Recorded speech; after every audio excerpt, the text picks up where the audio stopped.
The pulley-like trochlea articulates with the ulna. The rounded capitulum articulates with the radius. Now we'll add the radius and the ulna to the picture. The big hollow on the back of the humerus, the olecranon fossa, accommodates the end of the ulna, the olecranon, in full extension. Now let's look at the two forearm bones, the radius and the ulna.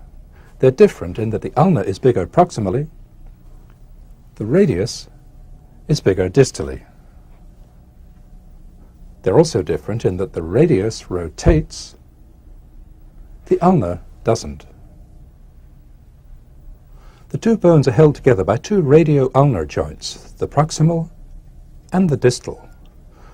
Forearm rotation happens simultaneously at both these joints.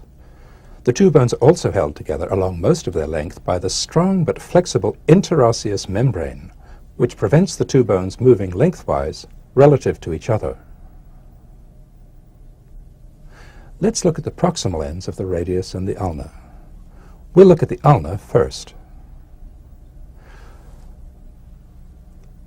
The main feature of the proximal end of the ulna is this large curved articular surface. The curve that it forms is called the trochlear notch. It articulates with the trochlea of the humerus. The very proximal end of the ulna is the olecranon. The triceps tendon is attached to it.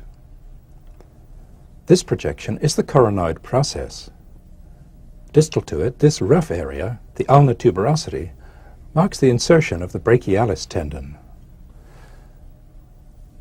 This small curved surface, the radial notch, is where the head of the radius articulates. This is the head of the radius. This is the neck. The end of the head articulates with the capitulum of the humerus. Its curved side articulates partly with the radial notch of the ulna and partly with the ligament that surrounds it, as we'll see.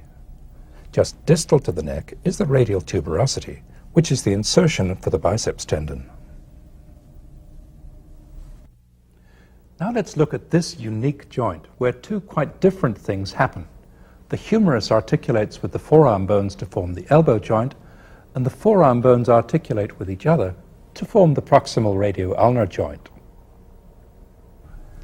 Here's the joint with its loose capsule removed and its ligaments intact.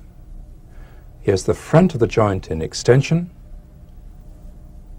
and here's the back of the joint in flexion. The key structure to understand is this remarkable ligament, which not only holds the radial side of the elbow together, but also holds the rotating head of the radius in place against the ulna.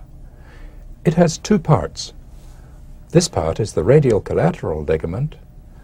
This part is the annular ligament. We'll take the humerus out of the picture for a minute to get a look at the proximal radio-ulnar joint.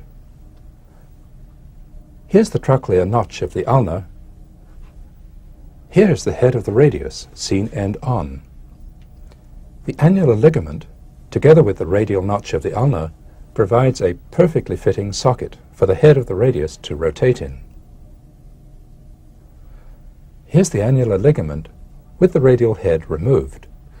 It's attached to the edges of the radial notch of the ulna. It's shaped like a shallow cup, wider here than here, to fit the radial head, not just round here, but also under here. So the radial head, while it's free to rotate, is otherwise totally trapped. Now let's go back to the intact elbow joint and see how it's held together by its two collateral ligaments. The radial one arises from the lateral epicondyle. It fans out and becomes continuous with the annular ligament. The two parts of this complex ligament hold the humerus and the radial head securely together. What we see here isn't the edge of the ligament, it's the cut edge of the tendon of origin of a muscle, the supinator, which arises from the ligament. We'll see this shortly.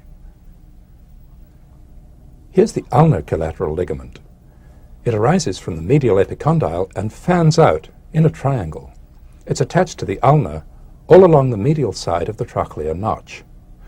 To complete our picture of the elbow joint, Here it is with its capsule intact.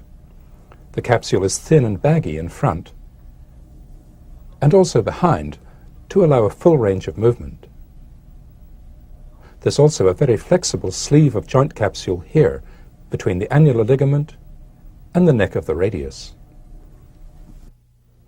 The elbow joint is stable, that means it stays together, for two reasons. Partly because of the strength of the ligaments, which we've seen,